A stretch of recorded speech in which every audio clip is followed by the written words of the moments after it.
जय हिंद। नमस्कार दोस्तों, मैं एसपी तिवारी स्वागत करता हूं आपके अपने यूट्यूब चैनल एडवेंचर स्टडी में।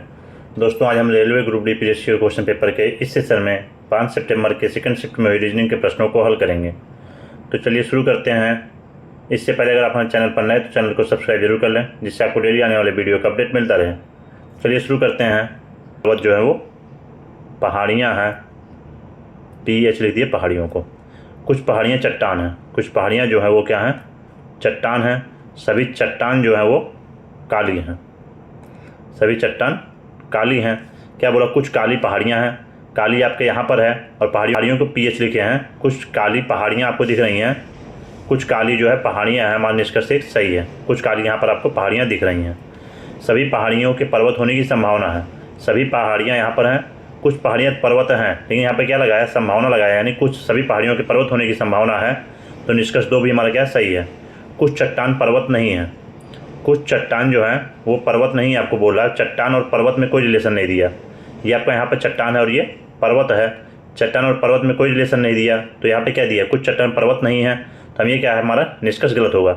हम नहीं बता सकते कि है या नहीं है, क्योंकि ये अगर रिलेशन नहीं दिया था तो हमारा निष्कर्ष क्या होता है, हमेशा गलत होता है। तो पर्वत और चट्टान में कोई रिलेशन नहीं है, यानी निष्कर्ष 3 हमारा गलत है। केवल 1 और 2 पालन करता है, यानी option C is correct. Option C हमारा क्या है, सही है। नेक्स्ट क्वेश्चन देखते हैं। अगला प्रश्न आपको दिया 21 UDA, 18 BKH और 15 IRO, 12 PYV। तो आपको नेक्स्ट टर्म बताना है। तो हम सबसे पहले नंबर देख लेते हैं। नंबर में क्या हुआ, 21 के बाद 18 आया, 18 के बाद क्या 15 आया, 15 के बाद 12 आया, यानी -3 हुआ सब में। अब 12 में से -3 होगा, कितना हो जाएगा आपका 9। यहाँ पे आएगा 9। U आपका होता है 21 पर और B आपका होता है 2 पर। ठीक है, अगर वैसे देखेंगे कितने पर होगा, 21, ये होगा 28 पे। I आपका होता है 9 पर, ठीक है, और P आपका होता है 16 पर। तो यहाँ पे आप क्या देख रहे हैं, 9 + 7 हुआ 16, इसी प्रकार 2 + 7 हुआ 9, और 21 में +7 करेंगे 28, 28 पे आपका B होता है, यानी +7 हुआ सब में। अब हम 16 में +7 करेंगे 23, 23 पे आपका क्या आता है, हमारा हो जाएगा W। ठीक है, 23 पे आपका W आएगा। इसी प्रकार D है, D 4 पर, K 11 पर, R 18 पर और Y 25 पर। सब में क्या हुआ, +7 हुआ। 25 में +7 ऐड करेंगे 32, 32 पे आपका क्या आता है, F आता है हमारा, यानी W 9WF। 9WF आपको कहाँ दिख रहा है, ऑप्शन बी में। Option B is correct, option B हमारा सही है। ये देखते हैं, A 1 पर, H 8 पर, यानी +7 हुआ, फिर +7 हुआ 15, +7 हुआ 22, 22 में +7 होगा 29, 29 पे आपका क्या आता है, C, यानी YW 9WFC। Option B is correct, option B हमारा क्या है, सही है। नेक्स्ट क्वेश्चन देखते हैं। अगला प्रश्न आपको दिया हुआ है क्या, 6 दोस्त PQRST और U सभी की लंबाई अलग अलग है। P केवल एक दोस्त से लंबा है। 6 दोस्त हैं, 6, 5, 4, 3, 2 और 1, ये आपके हो गए 6 मित्र। क्या बोला, P केवल एक दोस्त से लंबा है, यानी P अगर यहाँ पे आपका हो जाएगा P, एक दोस्त से लंबा हो गया ये। यस केवल 3 अन्य दोस्तों से लंबा है, यस केवल 3 अन्य दोस्तों से लंबा है। इसका मतलब यस आपका कहाँ हो जाएगा, यहाँ पे हो जाएगा, यस 3 दोस्तों से लंबा हो गया। R P से लंबा है लेकिन Q से छोटा है। क्या बोला, R बड़ा है किससे, P से, और R छोटा किससे है, Q से, और U जो है Q से लंबा है, Q छोटा है किससे, U से। आपका ये हो जाएगा, यानी U सबसे पहले आएगा आपका, यहाँ पे U हो जाएगा। U के बाद क्या आएगा आपका Q, Q के बाद आएगा आपका R। ठीक है, R छोटा किससे है, P से, R छोटा आपका हो गया P से। आपके पास बचा क्या, यानी PQRS हो गया, आपके पास बचा केवल T, यानी सबसे छोटा कौन है, सभी दोस्तों में सबसे छोटा कौन है, T। Option C is correct, option C हमारा क्या है, सही है। ठीक है, नेक्स्ट क्वेश्चन देखते हैं। अगला प्रश्न दिया, आपको स्टेटमेंट दिया, आपको बताना क्या है, निष्कर्ष नीचे दिए गए बताना है। स्टेटमेंट में क्या दिया, हालांकि देश यक्स में एक फैशन ब्रांड है कौन सा, पिक टू वियर, बुरी तरह विफल रहा, लेकिन यह एक निश्चित रूप से देश टी जैसे अधिक औसत उम्र वाले देश में भारी मुनाफा कमाएगा। बोला एक आपका फैशन ब्रांड है पिक टू वियर, जो एक देश यक्स में तो फ्लॉप रहा, लेकिन एक देश टी जहाँ पर अधिक उम्र वाले लोग हैं वहाँ पर ये सब बहुत ज़्यादा मुनाफा कमाया, यानी वहाँ पर बिक्री इसकी बहुत ज़्यादा हुई। तो हम देखते हैं निष्कर्ष क्या दिया हुआ है। निष्कर्ष में बोला है कि निम्नलिखित में से क्या माना जा सकता है, आपको नीचे दिया है, निम्नलिखित कथन में से क्या माना जा सकता है इस स्टेटमेंट के आधार पर। दिया, देश यक्स की तुलना में देश टी में अधिक उम्र वाले लोगों का प्रतिशत अधिक है। देश यक्स की तुलना में देश टी में अधिक उम्र वाले लोगों की प्रतिशत अधिक है। ये आप यहाँ से मान सकते हैं, क्यों, ये हमारा क्या होगा, निष्कर्ष सही होगा। यहाँ पे क्यों, क्योंकि जो देश टी है उसमें अधिक औसत उम्र वाले लोग ज़्यादा हैं, तो वहाँ पर पिक टू वियर जो ब्रांड है वो ज़्यादा चल रही है, क्योंकि यह है अधिक औसत उम्र वाले लोगों के लिए ब्रांड है। नीचे क्या है, पिक टू वियर आमतौर पर युवाओं की ड्रेसिंग पसंद के अनुरूप नहीं है। ये भी हमारा निष्कर्ष क्या है, ये भी माना जा सकता है, क्योंकि यहाँ पे क्या है, जिसका औसत उम्र ज़्यादा है वहाँ पे इसको मुनाफा हो रहा है, और यहाँ पे औसत उम्र कम है वहाँ पे मुनाफा नहीं हुआ, यानी ये औसत उम्र जो ये मान सकते हैं, यानी 1 2 दोनों माना जा सकता है। Option B is correct, option B हमारा सही है। नेक्स्ट क्वेश्चन देखते हैं। अगला प्रश्न आपको दिया हुआ है, 198 को 18 लिखा गया, उसी प्रकार 253 को 23 लिखा गया, तो 44 का क्या होगा? तो 44 का क्या होगा आपको बताना है। अगर आप इसको ध्यान से देखेंगे, 198 का 18 कैसे आया, इसमें भाग कर दिया कि इससे 11 से, अगर हम इसमें 11 से भाग करेंगे तो 11 कम 11, 11 × 88, यानी 18 आएगा। इसी प्रकार इसमें हम 11 से भाग कर देंगे तो कितना आ जाएगा, 23, 11 दूनी 22, 11 3 33। अब इसी प्रकार हम इसमें 11 से भाग करेंगे तो कितना आ जाएगा, 11 × 4 44, यहाँ पे आ जाएगा 4। Option D is correct, option D हमारा सही है। सभी पहली संख्याओं में 11 से भाग किया गया है। नेक्स्ट क्वेश्चन देखते हैं। अगला प्रश्न आपको दिया है, 44 का 50 हुआ, 44 50 हुआ यानी +6 हुआ, 50 के बाद 45 हुआ, -5 हो गया, इसके बाद +4 हो गया, फिर -3 हो गया, इसके बाद क्या होगा, +2 होगा, +2 हुआ, फिर -1 हो जाएगा, -1 होगा यानी 47 आ जाएगा। Option C is correct, option C हमारा क्या सही है। एक बार क्या +6 हुआ, -5 हुआ, +4 हुआ, -3 हुआ, फिर +2 हुआ तो -1 होगा, यहाँ पे आपका क्या आ जाएगा 47। ऑप्शन सी हमारा सही है। नेक्स्ट क्वेश्चन देखते हैं। अगला प्रश्न दिया हुआ है, एक निश्चित कुल भाषा में ADOPT को लिखा जाता है CGXUZ। ए आपका होता है 1 पे, D 4 पर, O 15 पर, और P 16 पर, T 20 पर। इसको लिखा गया जाता है C 3, G 7, S 19, U 21 और Z 26।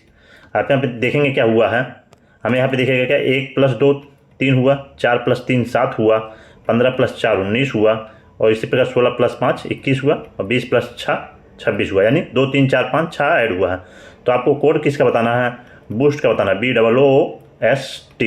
इसमें हम 2 ऐड करेंगे, B2 पे 2 ऐड करेंगे, 4 पे आपका D हो जाएगा, 15 पे O 3 ऐड करेंगे, 18 पे आपका R आ जाएगा, फिर 15 पे है O 4 ऐड करेंगे, 19 पे आपका S आ जाएगा, DRS तो आपको यहाँ पे भी है और ऑप्शन डी में भी है। आगे देख लेते हैं, तो आपका 19 पर, 19 में 5 ऐड करेंगे 24 पे आपका क्या हो जाएगा यक्स। टी आपका 20 पर 6 ऐड करेंगे 26 पे आपका हो जाएगा Z. DRSXZ option A is correct, option A हमारा सही है। नेक्स्ट क्वेश्चन देखते हैं। आपको दिया हुआ कैलेंडर से बोला 3 जनवरी 2006 को मंगलवार था, तो आपको बताना 15 जून 2010 को सप्ताह का कौन सा दिन होगा। ठीक, आपको ये दे रखा है क्या, 3 जनवरी 2006 3 जनवरी 2006 को दे रखा कौन सा, ट्यूसडे। ठीक, तो आपको बताना 15 जून 2010 को क्या होगा। आपको पता अगर सिंपल साधारण वर्ष में सेम डे रहता है 31 दिसंबर को, यानी 1 जनवरी को एक दिन आगे जाता है। जैसे अगर हम पूछें तो 3 जनवरी 2007 2006 आपका क्या है, एक साधारण वर्ष है, इसमें आप एक दिन आगे जाएगा। 3 जनवरी 2007 को कौन सा दिन हो जाएगा, आपका हो जाएगा वेडनेसडे। ठीक, इसी प्रकार आपसे हम पूछे 3 जनवरी 2008 को कौन सा दिन होगा, यहाँ पे आपका क्या आ जाएगा, थर्सडे। ये आप यहाँ पे देख रहे हैं 2008 क्या है हमारा, 2008 लीप ईयर है, लेकिन यहाँ पे देख रहे हैं 3 जनवरी, यानी 2008 का जो है फरवरी काउंट नहीं हुआ, तो हम एक दिन ही आगे जाएंगे, 2 दिन आगे नहीं जाएंगे। जब फरवरी काउंट होता तब 2 दिन आगे जाते हैं। जैसे आगे हम जाएंगे 3 जनवरी 2009 को, अब ये 2008 का फरवरी भी काउंट होगा, 2008 का फरवरी 29 दिन का होता है, यानी अब 2 दिन आगे हम जाएंगे, थर्सडे से 2 दिन आगे जाएंगे, फ्राइडे सैटरडे। यहाँ पे क्या हो जाएगा, 3 जनवरी 2009 को सैटरडे। इसी प्रकार 3 जनवरी 2010 को कौन सा दिन आपका होगा, 3 जनवरी 2010 को हमारा हो जाएगा संडे। 3 जनवरी 2010 को संडे। ये आपका क्या होगा, बेसिक मेथड। ठीक है, ये हमारा बेसिक मेथड। लेकिन आपको करना कैसे, अगर आपको करना है तो आप यहाँ पे क्या लिखेंगे, 2006 से 2007, 2007 से 2008 और 2008 से 2009 से 2010। ये 2006 से 2007 में जाएंगे तो +1 हो जाएगा, एक दिन आगे। 2007 से 2008 जाएंगे फिर एक दिन आगे। 2008 से 2009 जब जाएंगे तो कितना दिन आगे जाएंगे, 2008 आपका क्या है, 2008 हमारा है ये लीप ईयर।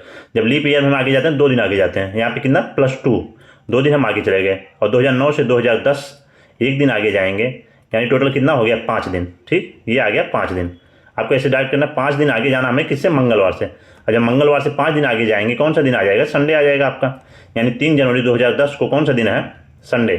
अगर 3 जनवरी 2010 को संडे है तो आपको बताना क्या, 15 जून 2010 को 3 जनवरी आ गया, जनवरी 31 दिन का होता है, यानी जनवरी में आपके पास बचा कितना, 28 दिन बचा।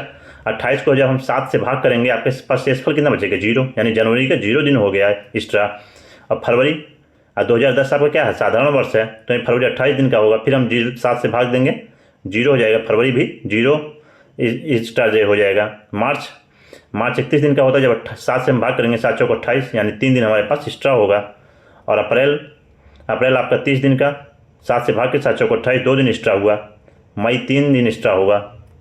और जून में आपको कहाँ तक पूछा है, 15 जून पूछा है, ठीक। 15 जून यानी 14 दिन तो आपका हो जाएगा, 14 को हम भाग दे देंगे, 15 अगर हम भाग देंगे, 7 से 7 दूनी 14, आपके पास शेषफल कितना बचेगा, एक शेषफल बचेगा। और इसको हम जोड़ देते, 3 3 6 1 7, ये 7 तो कट गया आपके पास, यानी 2 दिन एक्स्ट्रा जाएगा। संडे से हम 2 दिन आगे जाएंगे, कौन सा दिन आपका आएगा, मंडे ट्यूसडे। संडे से 2 दिन आगे जाएंगे तो आपका 15 जून 2010, 15 जून 2010, यानी 2 दिन आगे जाएंगे संडे से, कौन सा दिन आपका आएगा, ट्यूसडे। 15 जून 2010 को आपका कौन सा था, ट्यूसडे था। ऑप्शन ए इज करेक्ट, मंगलवार, ठीक है। ऑप्शन ए हमारा क्या है, सही है, 15 जून 2010 को मंगलवार था, ठीक है। नेक्स्ट क्वेश्चन देखते हैं। अगला प्रश्न आपको दिया है, भीम अपने घर से पश्चिम की ओर 5 मीटर चलता है, यहाँ से वो चला 5 मीटर चल गया पश्चिम की ओर, फिर बाएं ओर मुड़ता है, 50 मीटर चलता है, यहाँ से वो बाएं मुड़ गया, 50 मीटर चला, फिर दाएं मुड़ता है, 30 मीटर चलता है, यहाँ से वो दाएं मुड़ करके 30 मीटर चलता है। अभी क्या बताना है, 30 मीटर चलता है, उसका स्कूल उसके घर से किस दिशा में है, घर उसका यहाँ पर है और स्कूल यहाँ पर है। स्कूल से घर की दिशा आपको पूछ रहा है, ये दिशा आपकी कौन सी हो जाएगी, यहाँ से पूछ रहा है, ये वाली दिशा पूछा, ये दिशा कौन सी है आपकी, हमारी ये दिशा हो जाएगी कौन सी, दक्षिण पश्चिम। Option D is correct, option D हमारा क्या है, सही है, ठीक है। दिशा कौन सी होगी, घर से पूछ रहा था, स्कूल की दिशा, घर से स्कूल दक्षिण पश्चिम में है, option D correct. Next question देखते हैं। अगला प्रश्न आपको दिया है, एक 7 मंजिला इमारत है जिसमें सबसे निचली मंजिल क्रमांक 1 है और ऊपर वाली मंजिल 2 है, इसी तरह सभी मंजिल है, और इसमें एक मंजिल खाली है, जिसमें एक मंजिल आपकी खाली है, ठीक है।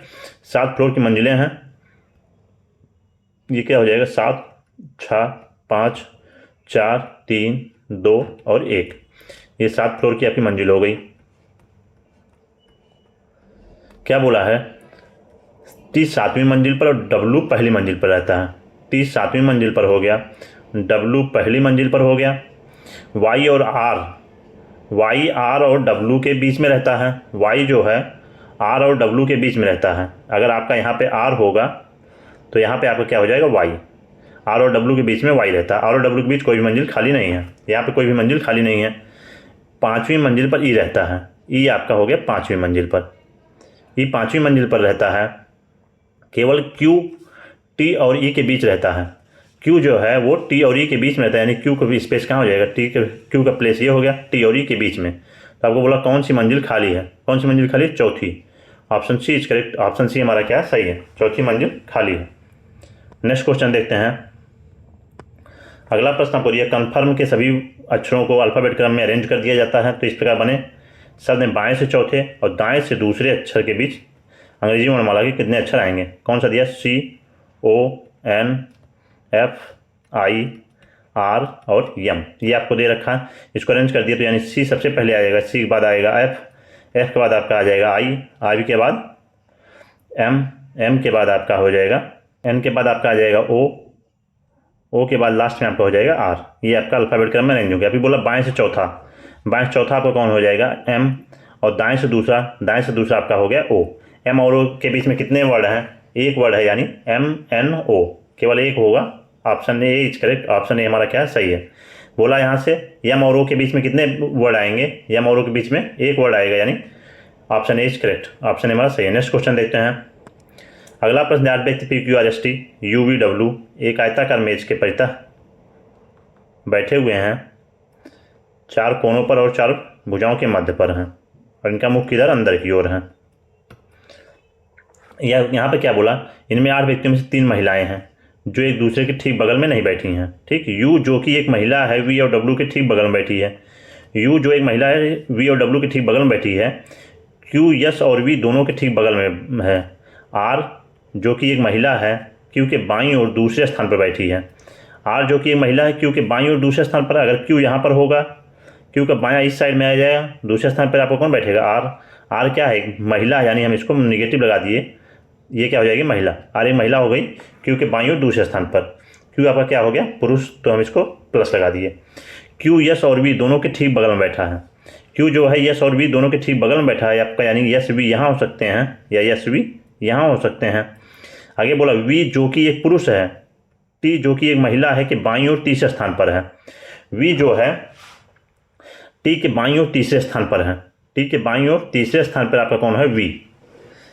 आगे क्या बोला, क्यू यस और वी दोनों के ठीक बगल में है, वी जो कि एक पुरुष है टी के जो कि एक महिला के तीसरे स्थान पर बैठा है, यू जो कि एक महिला है वी और डब्ल्यू दोनों के ठीक बगल में बैठी है, यू जो कि एक महिला है, यहाँ देखें वी, यू जो एक महिला है वी और डब्ल्यू के दोनों के ठीक बगल में बैठेगी, वी और डब्ल्यू के अगर ठीक बगल में बैठेगा, अगर हम यहाँ पे वी मानते हैं तो आपका यहाँ पे डब्ल्यू आना चाहिए था और बीच में कौन आपके बैठेगा, यू, लेकिन यहाँ बीच में आर बैठा, यानी कि वी यहाँ पे हो नहीं सकता, तो वी का स्पेस हमें मिल गया, ये आपका वी नहीं हो सकता है, तो वी का स्पेस हमें मिल गया ये, तो हमारा वी यहाँ पर हो जाएगा, वी और डब्ल्यू के बीच में आपका यहाँ पे डब्ल्यू हो गया, वी और डब्ल्यू के बीच में आपका यू हो गया, यू क्या है, फीमेल है, यू एक महिला है, यहाँ पे दे रखा है, ठीक। अभी क्या बोला, वी जो कि एक पुरुष है, वी पुरुष है और टी के, वी जो कि एक पुरुष है टी जो कि एक महिला है कि बाईं और तीसरे स्थान पर है, टी के बाईं और तीसरे स्थान पर है, यानी टी आपका यहाँ पे हो जाएगा, टी के बाईं और तीसरे स्थान पर कौन आ जाएगा, वी। यहाँ से बाएं पर हम जाएंगे, तीसरे स्थान पर आपका वी आएगा, टी क्या आपकी एक फीमेल है। आपकी तीन महिलाएं हो गई, आर, टी और यू। हमारे पास बचा क्या, केवल P Q R S T, हमारे पास बचा क्या, पी। यहाँ पे क्या आ जाएगा आपका, पी, ये आपका हो गया पी। क्या बोला, पी के बाईं ओर से गणना करने पर पी और वी के बीच में कितने लोग बैठे हैं, पी आपका ये हो गया, पी के बाईं ओर इधर हो जाएगा, आपका वी यहाँ पर है, पी और वी के बीच कितने लोग बैठे हैं, 3 लोग, ठीक। पी के बाईं ओर कितने लोग बैठे हैं, 3 लोग, यानी option B is correct, option B हमारा क्या है, सही है, ऑप्शन बी सही है। नेक्स्ट क्वेश्चन देखते हैं। अगला प्रश्न आपको दिया हुआ है, 4 का 6 लिखा गया, 8 को 14 लिखा गया, उसी पर बताना 16 का क्या होगा, 16 का क्या होगा। तो आप इसको ध्यान से देखेंगे, 4 का 6 हुआ कैसे, 4 में से 1 माइनस किया गया, 3 हो जाएगा, 3 में 2 से गुणा कर दिया गया, आपका कितना गया, 6। इसी प्रकार 8 है, 8 में से 1 माइनस किया गया, कितना हो जाएगा, 7, और 7 में 2 से गुणा कर दिया गया, 14 हो जाएगा। अब 16 में से 1 माइनस करेंगे, आपका 15 हो जाएगा, 15 में हम 2 से गुणा कर देंगे, कितना आ जाएगा, 30, ये आपका हो जाएगा 30, यानी option B is correct, option B हमारा सही है, ठीक है। नेक्स्ट क्वेश्चन देखते हैं। अगला प्रश्न आपको दिया, A B C D E एक ही इमारत की 5 अलग अलग मंजिलों पर रहते हैं, इमारत की सबसे निचली मंजिल क्रमांक 1 है, 5 4 3 2 1, ये 5 फ्लोर की मंजिल है। क्या बोला यहाँ पे, बी किसी समक्रमांक वाली मंजिल पर रहता है लेकिन 4 पर नहीं रहता। समक्रमांक आपके पास 4 और 2 है, बी 4 पर नहीं रहते, यानी बी कहाँ होगा, 2 पर होगा हमारा। ए और ई के बीच केवल 2 व्यक्ति रहते हैं, डी ए के ठीक नीचे वाली मंजिल पर रहता है। ए और ई के बीच में अगर 2 व्यक्ति रहते हैं और ए के ठीक नीचे कौन है, डी, यानी ए आपका यहाँ हो जाएगा, ए के ठीक नीचे डी हो गया, ए और ई के बीच में 2 लोग हो गई, ई आपका यहाँ पे हो गया। तो हमारे पास बचा क्या, केवल सी। तो मंजिल क्रमांक 5 पर कौन रहता है, मंजिल क्रमांक 5 पर सी रहता है, option A is correct, option A हमारा क्या है, सही है। समझ में आया। नेक्स्ट क्वेश्चन देखते हैं। अगला प्रश्न आपको दिया है, केवल डिस्कवरी टीवी, केवल डिस्कवरी टीवी कितने हैं आपके, 536 पसंद करने वाले बच्चों और तीनों चैनलों को पसंद करने वाले बच्चों की संख्याओं का अनुपात आपको बताना है। तीनों चैनल पसंद करने वाले कितने हैं, 59, ये तीनों चैनल पसंद करने वाले हैं, तो इसमें क्या है, 59। तीनों चैनल पसंद करने वाले कितने लोग हैं, 59। 536 अनुपात 59, 536/59, यानी option C is correct, option C हमारा क्या है, सही है, ठीक है। नेक्स्ट क्वेश्चन देखते हैं। अगला प्रश्न आपको दिया, दी गई श्रृंखला में 7 की पुनरावृत्ति और 9 की पुनरावृत्ति का योगफल कितना होगा। हमें बताना कितनी बार 7 आया और कितनी बार 5 आया, और दोनों को जोड़ देना है, ठीक है। 7 की पुनरावृत्ति और 9 की पुनरावृत्ति का योगफल बताना है। तो 7 कितनी बार आया है, 1 2 3 4 5, 5 बार आया आपका 7, और कहीं है 5 बार हमारा 7 हो गया। 9 देखते हैं, 1 2 3 4 5 6 बार 9 है, और कहीं 9 आपको दिख रहा नहीं, अब यानी 6 बार 9 है और 7 बार 5 7 बार है। 7 जो है 5 बार है और 9 6 बार है। इन दोनों का योगफल पूछ रहा है। 5 + 6 11। Option B is correct. Option B हमारा सही है। नेक्स्ट क्वेश्चन देखते हैं। अगला प्रश्न आपको दिया है 2 9 6 5 4 1 3 के प्रत्येक विषम अंक में से एक घटाया जाता है। प्रत्येक विषम अंक में से घटा दिया जाए और सम अंक में 2 जोड़ दिया जाए तो इस प्रकार बनी नई संख्या में सबसे बड़े और सबसे छोटे अंकों का औसत ज्ञात करना है। तो सबसे बड़ा आपका क्या है 9। 9 आपका क्या है विषम, उसमें से एक घटाएंगे 8 हो जाएगा। और सम में सबसे बड़ा क्या है आपका 6, इसमें 2 ऐड करेंगे 8, यानी सबसे बड़ी संख्या आपको हमेशा 8 मिली।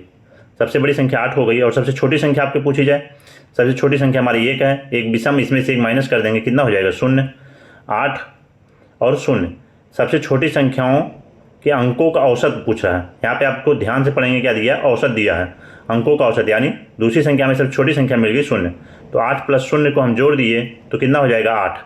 लेकिन 8 नहीं, आप यहाँ पे आंसर 8 मार देंगे, 8 नहीं होगा। यहाँ पे औसत पूछा है। औसत निकालने के लिए हम क्या 2 संख्या है, यानी 2 से हम इसमें भाग कर देंगे। 8 2 यहाँ पे कितना आ जाएगा 4। छोटी संख्या के अंकों का औसत कितना आएगा 4। Option D is correct. Option D हमारा क्या है सही है। ठीक है, आपको यहाँ पे ध्यान से पढ़ना होगा कि यहाँ पे दिया छोटे अंकों का औसत। औसत निकालने के लिए हम 2 से भाग कर देंगे। 2 संख्याएं थी इसलिए 2 से भाग किए तो आपका आ गया 4। Option D is correct. Option D हमारा सही है। नेक्स्ट क्वेश्चन देखते हैं। अगला प्रश्न ये PF 13 MC 20। 13 को 20 लिखा गया, उसी प्रकार 19 को 26 लिखा गया। यानी यहाँ पे देखेंगे 13 7 20 और 19 7 26। इसी प्रकार 25 7 32 हो जाएगा। तो आपको संख्या क्या मिली 32 मिली। P आपका 16 पर, M आपका 13 पर, यानी अल्फ़ाबेट में -3 हुआ। इसी प्रकार यस आपका हो जाएगा 24 पे। 24 में से -3 करेंगे 21। 21 पे आपका आ जाएगा U 32। दूसरा देखते हैं F आपका 6 पर और M 3 पर। यहाँ भी -3 हुआ। J 10 पर -3 होगा, -3 होगा 7। 7 पे आपका क्या आएगा G UG 32। Option B is correct. Option B हमारा क्या सही है। ठीक है, नेक्स्ट क्वेश्चन देखते हैं। अगला प्रश्न आपको सिंप्लीफिकेशन से दिया, आपको इसको सॉल्व करना है। तो क्या हो जाएगा आप देखते हैं। यहाँ पे हम ब्रेकर इसको सॉल्व करेंगे। 7 9 63, ये आ गया आपका 9। ठीक, ये कितना हो जाएगा 22 × 9 भागे 6। अब इस ब्रेकर को हम सॉल्व करते हैं। ब्रेकर को सॉल्व करने के लिए 7 × 5 = 35 4 39। यहाँ पे कितना हो जाएगा 39 -5 + 3। -5 + 3 कितना हो जाएगा 3 में से -5 जाएगा, यानी -2 होगा। यहाँ पे कितना आ जाएगा -2। यानी इस ब्रेकर को जब हम खोलेंगे ये कितना हो जाएगा प्लस का 2 हो जाएगा। +2 को भाग देंगे 2 से, ये कितना आ जाएगा 1। ठीक, ये यहाँ पे कितना आया आपका, यहाँ पे आ गया 3 दूनी 6 3 त्रिक 9 और 2 11 22, यानी 11 3 33 हो गया। -39 से 40 हो गया। -40 + 33 माइनस के 7। Option D is correct. Option D हमारा क्या सही है। नेक्स्ट क्वेश्चन देखते हैं। अगला प्रश्न आपको दिया कुछ खेल क्रिकेट हैं। कुछ खेल जो हैं आपके वो क्रिकेट हैं। क्रिकेट को हम सी लिखें। कुछ क्रिकेट टेनिस हैं। कुछ क्रिकेट आपके क्या हो गए टेनिस हो गए। सभी टेनिस गेंद हैं। सभी टेनिस जो है वो गेंद हैं। ठीक, क्या बोला कुछ टेनिस खेल हैं। टेनिस आपका यहाँ पर और खेल, ये आपका टेनिस है और ये खेल है। टेनिस और खेल में कोई रिलेशन नहीं दिया, यानी निष्कर्ष एक तो हमारा गलत हो गया। कुछ गेंद खेल हैं। गेंद ये आपका है और खेल आपका यहाँ पर। गेंद और खेल में भी कोई रिलेशन आपको दिख रहा है। गेंद और खेल में भी कोई रिलेशन नहीं है, निष्कर्ष 2 भी गलत है। कुछ गेंद क्रिकेट हैं। गेंद आपका यहाँ पर और क्रिकेट यहाँ पर। गेंद और क्रिकेट यहाँ पे आपको दिख रहा है। कुछ गेंद क्रिकेट हैं, यानी निष्कर्ष 3 सही है। तो ऑप्शन डी इज करेक्ट। केवल निष्कर्ष 3 सत्य है। ऑप्शन डी हमारा सही है। नेक्स्ट क्वेश्चन देखते हैं। अगला प्रश्न दिया ABDUCENT शब्दों के सभी अक्षरों को अल्फ़ाबेट क्रम में अरेंज कर दीजिए। तो कितने अक्षरों की स्थिति अपरिवर्तित रहेगी आपको बताना है। अरेंज कर दिए, यानी ABDUCENT ये आपको दे रखा है। ए तो अपनी जगह रहेगा, बी भी अपनी जगह रहेगा। उसके बाद आ जाएगा सी के बाद डी के बाद ई के बाद आपका क्या आ जाएगा एन के बाद टी फिर यू। तो ऐसे केवल कितने हैं आपको, केवल 2 मिल रहा है, ए और बी। और कोई मिला आपको और कोई नहीं, यानी केवल 2 है। Option D is correct. Option D हमारा सही है। नेक्स्ट क्वेश्चन देखते हैं। अगला प्रश्न आपको दिया हुआ है। इसका अर्थ क्या भाग, यानी 28 भागे 7 हो जाएगा। @ का अर्थ है आपका गुणा, 7 × 8 हो जाएगा। परसेंटेज का अर्थ है आपका, परसेंटेज का अर्थ क्या दे रखा है माइनस, डॉलर का अर्थ दे रखा है जोड़, +4। यहाँ पे भाग दे दिए 7 चौक 28 हो जाएगा। 4 × 8 -6 +4, 4 8 32, 4 36, 36 में से 6 माइनस करेंगे, 36 माइनस 6 हो जाएगा 30 आ जाएगा। Option D is correct. Option D हमारा क्या है, सही है। ठीक है, नेक्स्ट क्वेश्चन देखते हैं। अगला प्रश्न आपको दे रखा है, टोटल 3 3 6 2 8 लोग हैं एक वर्गाकार मेज के चारों ओर बैठे हैं। 8 लोग हैं, एक वर्ग है, उसके चारों ओर बैठे हैं, 4 भुजाओं के मध्य पर और 4 कोनों पर बैठे हुए हैं। ये आपको दिया। डी ई के बाईं ओर तीसरे स्थान पर बैठा है। डी किसी एक कोने पर बैठा है। डी किसी एक कोने पर बैठा है, ई के बाईं ओर तीसरे स्थान पर। अगर डी आपका यहाँ पर हो जाएगा और ई क्या है, ये ई के बाईं ओर तीसरे स्थान पर, ई के बाईं ओर तीसरे स्थान पर आया, यानी ई आपका यहाँ पर होगा, तभी ई के बाईं ओर तीसरे स्थान पर आया आपका डी। एच किसी भी कोने पर नहीं बैठा है। एच किसी भी कोने पर नहीं बैठा है। और क्या दिया, डी के ठीक बगल में भी एच नहीं है। यहाँ पे दे रहा है एच किसी भी कोने पर नहीं बैठा है, यानी एच यहाँ नहीं, यहाँ नहीं, यहाँ भी नहीं हो सकता और यहाँ भी नहीं हो सकता, डी के बगल में भी नहीं हो सकता। यहाँ पे दे रखा डी के ठीक बगल में भी नहीं बैठा, तो एच का स्थान आपको मिल गया यहाँ पे। एच आपका हो गया ये। बी एफ के ठीक बगल में बैठा है। जी जो है एच के दाईं ओर दूसरे स्थान पर है। एच का दाएं किधर हो जाएगा, अंदर की ओर मुँह करके बैठे हुए हैं। एच के दाईं ओर दूसरे स्थान पर आपका बोला जी एच के दाईं ओर दूसरे स्थान पर बैठा है। एच आपका यहाँ है, एच के दायां इधर हो जाएगा। एच के दाईं ओर दूसरे स्थान पर आपका कौन हो जाएगा, जी। यहाँ पे हो गया आपका जी। अब आगे क्या बोला, बी एफ के ठीक बगल में बैठा है। बी किसी भुजा के मध्य में नहीं बैठा, बगल के लिए आपके यहीं 2 स्पेस बचा, बी एफ यहाँ होंगे, लेकिन क्या है, बी भुजा के मध्य में नहीं बैठा, यानी बी कोने पर हो जाएगा। बी और एफ एक दूसरे के ठीक बगल बैठे हैं। यहाँ पे क्या आगे क्या बोला, बी और ए के बीच केवल 3 व्यक्ति बैठे हैं। बी और ए के बीच 3 व्यक्ति बैठे हैं, यानी ए आपका यहाँ हो जाएगा। ए बी और ए के बीच में 3 व्यक्ति हो गए। आपके पास बचा क्या, केवल ए बी सी डी, सी बचा हमारे पास। यहाँ पे क्या हो जाएगा, सी। ठीक है, अभी क्या बोला, जी के बाईं ओर तीसरे स्थान पर कौन है, जी का बायां इस साइड में हो जाएगा। तीसरे स्थान पर 1 2 3, तीसरे पर हो जाएगा C. Option C is correct. Option C हमारा क्या है, सही है। ठीक है, चलिए नेक्स्ट क्वेश्चन देखते हैं। अगला प्रश्न है दिया, शाम के समय ऋषभ सूर्य की ओर मुख करके चलना शुरू करता है। शाम का समय यानी सूर्य किधर हो जाएगा, पश्चिम की ओर, यानी ऋषभ का मुख पश्चिम की ओर चलना शुरू करता है। कुछ समय बाद उसकी मुलाकात उसके मित्र सुनील से हुई।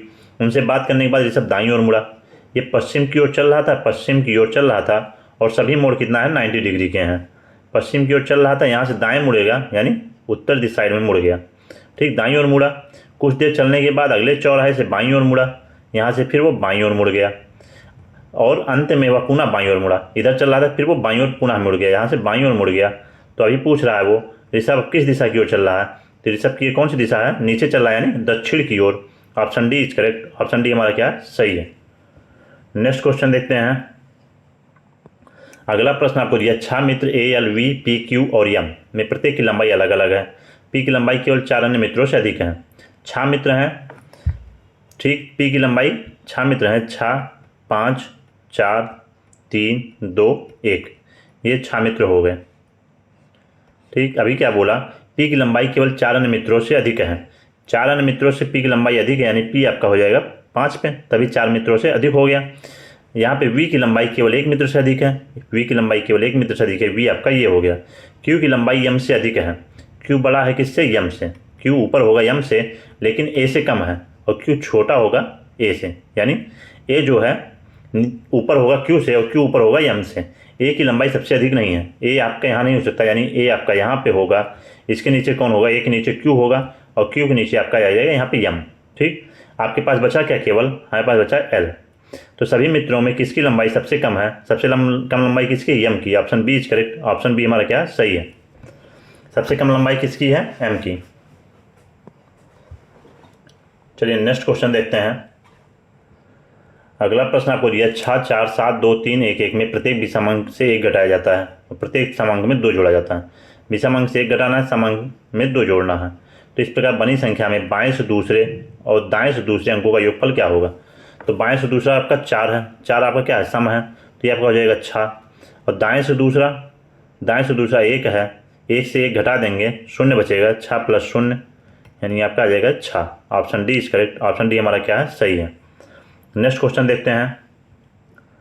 अगली संख्या आपको दिया हुआ क्या, 3 शर्त दिए गए, तीनों शर्तों का पालन करते हुए दिए गए प्रश्न का कूट करना है आपको।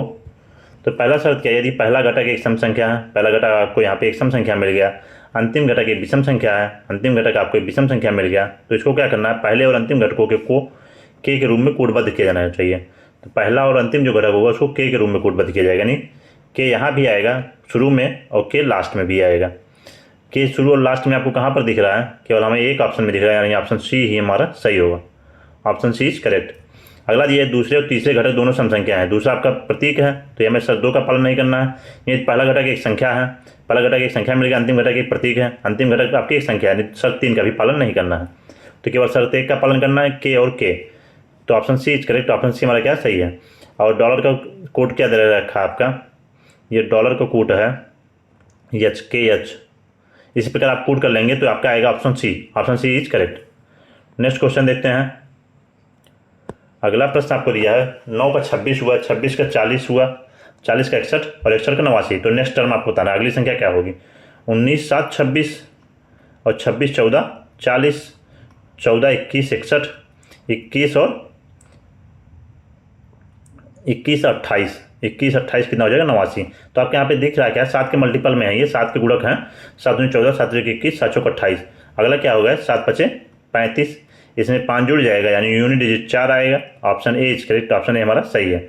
8 3 11 1 12, 124, option A is correct, option A हमारा क्या है, सही है। ठीक है, इस प्रकार आज हम 5 सितंबर के सेकंड शिफ्ट में रीजनिंग के प्रश्नों को भी हल किया। अगर आपको इस वीडियो का पीडीएफ चाहिए तो डिस्क्रिप्शन बॉक्स में टेलीग्राम चैनल का लिंक दिया हुआ है, आप वहाँ से जाकर के इस वीडियो का पीडीएफ प्राप्त कर सकते हैं। और आपकी डेली कक्षाएँ मैथ की जो है सुबह प्रारंभ हो चुकी हैं और रीजनिंग की क्लासेस शाम को चल रही हैं, और आपकी स्ट्रेटेजी की भी क्लासेज डेली संडे को आएंगी। इसलिए अगर आप हमारे चैनल पर नए तो चैनल को सब्सक्राइब जरूर करें, जिससे आपको डेली आने वाली वीडियो का अपडेट मिलता रहे। तो कल मिलते हैं एक नए वीडियो के साथ, तब तक के लिए धन्यवाद।